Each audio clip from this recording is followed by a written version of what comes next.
So, dear students, again I welcome you all to the guidance video for uploading your home assignments. काल आपण काही technical एरर्समुळं synopsis upload हे home assignment upload करू शकलो नव्हतो. ते आपण आता आजच्या व्हिडिओमध्ये पाहूया की तुम्ही कशा पद्धतीने ते होम असाइनमेंट अपलोड करू शकता. तर त्यासाठी आपण काय करायचं आहे, काल ज्या पद्धतीने आपण तुम्हाला सांगत होतो है ना, त्या पद्धतीने तुम्हाला जायचं आहे asm.ycmu.org.in या संकेतस्थळावर जायचे आहे तुम्हाला. इथे गेल्याच्या नंतर आपण प्रथम हे स्टुडंट युजर गाईड वाचायचं आहे व्यवस्थित. ठीक आहे, हे वाचून झाल्याच्या नंतर तुम्ही इथे जायचं आहे, रजिस्टर करायचं आहे स्वतःला. रजिस्ट्रेशनसाठी तुम्ही तुमचा PRN नंबर टाकायचा आहे. PRN नंबर टाकल्याच्या नंतर व्हेरीफाय म्हणायचं.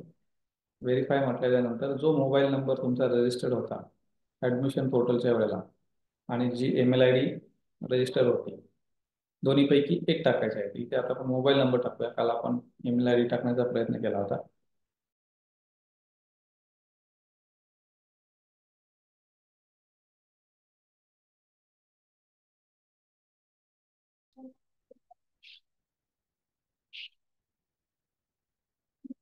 ओके, तर तुमचा जो डिफॉल्ट पासवर्ड आहे तो आहे तुमचा डेट ऑफ बर्थ, है ना. नवीन पासवर्ड तुम्ही सेट करा. आता नवीन पासवर्ड तुम्हाला जो ठेवायचा आहे तो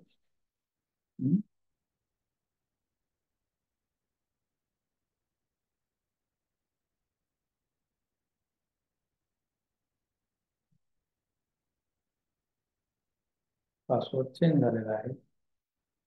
ते आपण PRN नंबर टाकूया.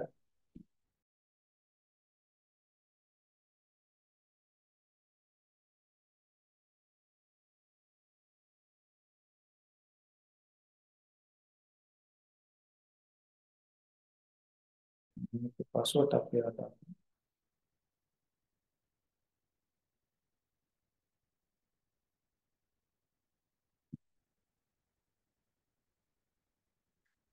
लॉग इन झालेला आहे. आता आपण पाहू शकता ही सगळी माहिती व्हेरीफाय करायची.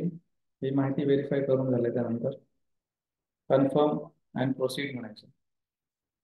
तर पुढे तुम्ही बघू शकता PY P79 MBA first year.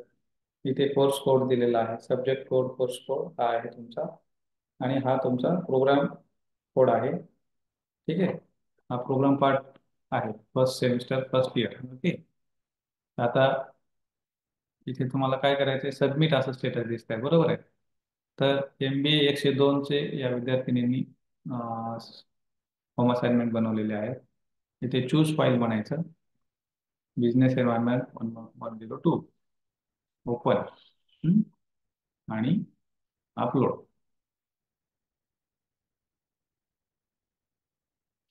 File upload झालेली आहे.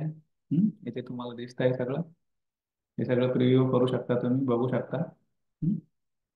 आणि त्यानंतर मग submit home assignment. Dear candidate, click on okay button. हां, if you want to cancel, in case समजा तुम्हाला वाटलं की नाही हे चुकीची फाईल अपलोड झाली आहे किंवा काय, तर तुम्ही कॅन्सल म्हणू शकता. अदरवाईज ओके म्हणू शकता. ओके म्हणून you have successfully uploaded home assignment. Okay, आता इथे तुम्ही पाहू शकता काय झालेलं आहे, व्हेरीफाईड आहे ना. म्हणजे तुमचा होम असाइनमेंट जो आहे या विषयासाठीचा तो सबमिट झालेला आहे. ठीक आहे, अशा पद्धतीने इतर सगळ्या विषयांची कोर्सेसचे होम असाइनमेंट तुम्ही अशा पद्धतीने सबमिट करू शकता, है ना. अशा पद्धतीने आपण ते बघितलं की कशा पद्धतीने तुमचे ऑनलाईन होम असाइनमेंट तुम्ही सबमिट करू शकता, है ना. आता याच्यामध्ये काही विद्यार्थ्यांचा प्रॉब्लेम असा आहे की प्रोग्राम कोड काय लिहायचा किंवा कोर्स कोड काय लिहायचा किंवा फ्रंट पेजवरती काय असावं हे आपल्याला माहिती नाही आहे काही विद्यार्थ्यांना. तर त्या संदर्भात मला एक सांगू इच्छितो. आता ही जी विद्यार्थिनी आहे, या विद्यार्थिनीचा आपण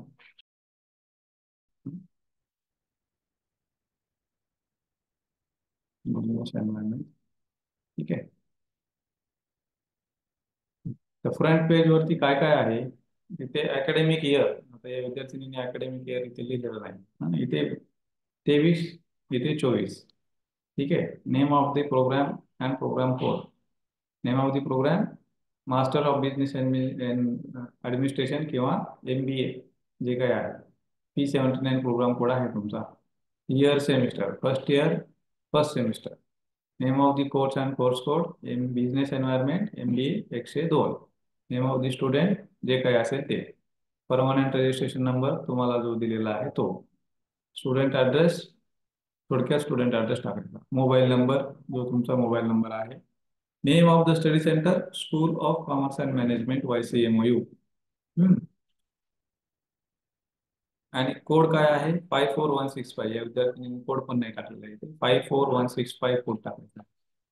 डेट ऑफ सबमिशन हे. नंबर ऑफ पेजेस अटॅच हे पण राहिलेले आहे. तर या अशा चुका तुम्ही करू नका, है ना. आता हे तुमच्या माहितीस्तव मी टाकलेलं आहे, म्हणजे विद्यार्थ्यांच्या सोयीसाठी आपण अशा पद्धतीने ते अपलोड करू शकता हे दाखवण्याचा माझा तो मूळ उद्देश आहे. ठीक आहे. तर आपण ते याला थांबवूया आता. आणि मग तुम्ही बघू शकता की इथे हे आता इथे व्हेरीफाईड दिसतंय. मग नंतर ते इव्हॅल्युएशन झाल्याच्या नंतर त्याचं व्हॅल्यू दिसेल. रिजेक्शन झाल्याच्या नंतर रिजेक्ट दिसेल वगैरे वगैरे. रिजेक्ट झालं तर त्याला ते परत सबमिट करता येणार आहे त्या विद्यार्थ्याला विद्यार्थिनीला. ठीक आहे. अशा पद्धतीनं आता आपण इथे थांबूया.